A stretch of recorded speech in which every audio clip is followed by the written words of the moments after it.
Welcome back, focused learners. Let's jump right into today's explainer. We are opening up something genuinely special today, looking at a text called The Word Treasure Box. Now, I don't want you to look at this as some dry syllabus or a boring list of grammar rules. Actually, think of it more like a map. A map designed to unlock a magical toolkit for human connection, one that's going to make you a sharper reader, writer, and listener. Okay, let's dive into this.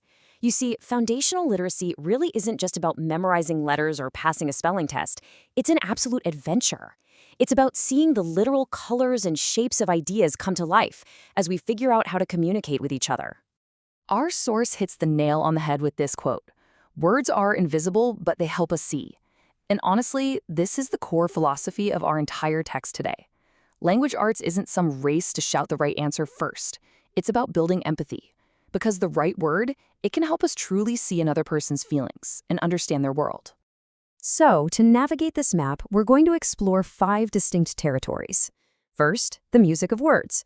2, crafting clear thoughts. 3, decoding the world. 4, sharing your voice. And 5, how words build connections.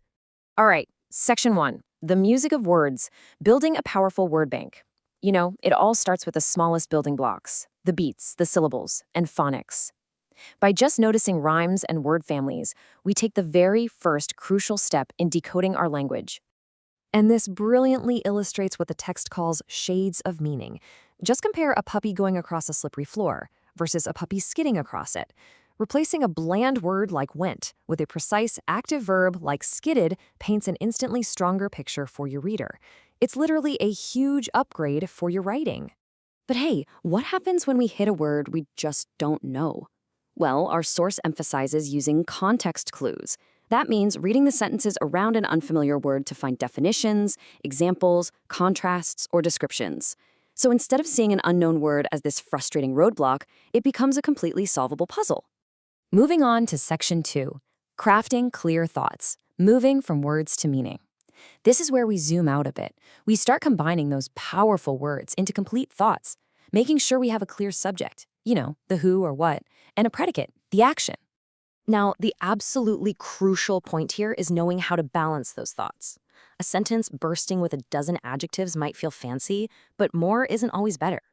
Useful details should serve the reader, not bury the main action in this crowded, breathless sentence that just leaves you gasping for air.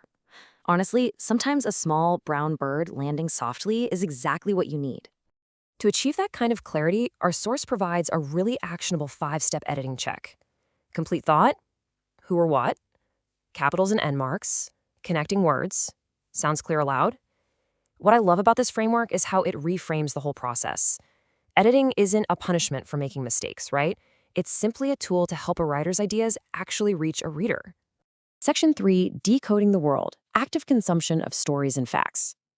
Look, reading is not passive. We have to actively consume information by making inferences from words and actions, piecing together what the author shows us rather than just what they tell us directly. When it comes to fictional stories, our source gives us a fantastic framework for jumping in. Opening a story? Ask these 3 things. Who are the important characters? Where and when are we? And what causes a problem? By answering these right off the bat, you're actively following the plot instead of just letting the words wash over you. But what about when we shift from fiction to reality? Consider this playfully simple question. Where does a puddle go? This is exactly the kind of curiosity that drives us to actively engage with informational texts and do real research. We're no longer just imagining characters. We're trying to understand the actual physical world around us. And an informational text step in to define that world, like explaining how heat gives water molecules the energy to evaporate. But the text gives a vital warning for researchers here.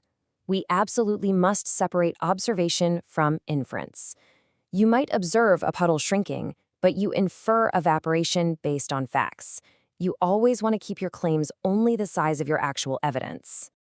Okay, section 4, sharing your voice, listening and sending messages. Here we pivot from consuming text to active output.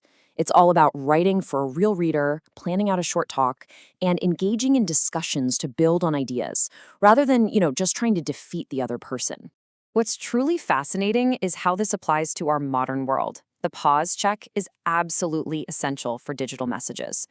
Think about it. person, accuracy, unshareable details, state of mind, and effect.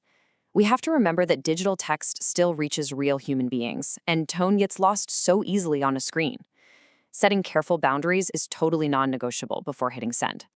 Which brings us to Section 5, Words Build Connections, the ultimate goal of literacy. Now we move beyond the mechanics and get right into the emotional core of text.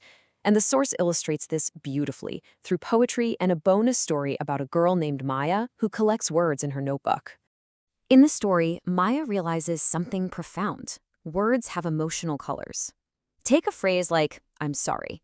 In Maya's mind, depending on how it's spoken or what just happened, those words might arrive red and hot, full of tension and strong emotion. On the other hand, a phrase like, "I'm listening," might sit quietly beside you in a calming, steady blue. It perfectly illustrates that the emotional color, the exact tone, changes entirely depending on how a message is delivered and received. And then what about, let's try again. Maya and her friend discover that combining listening with expressing ourselves creates this shared, gentle green space of human empathy and connection. That green space, that is where true understanding happens. It's kind of the whole point of our word treasure box. And this brilliantly illustrates a vital rule for safe and purposeful modern research, especially when we talk about digital tools and AI. Technology should support thinking, not hide the fact that thinking never happened. We have to use our foundational literacy to do the heavy lifting and thinking ourselves, connecting as humans first. To wrap up today's explainer, I really want to leave you with this final thought. One word you discover today may become the exact key you need tomorrow. So keep observing, keep building your own reading life and your language toolkit. Which leaves me with one final question for you. What new word will you discover today?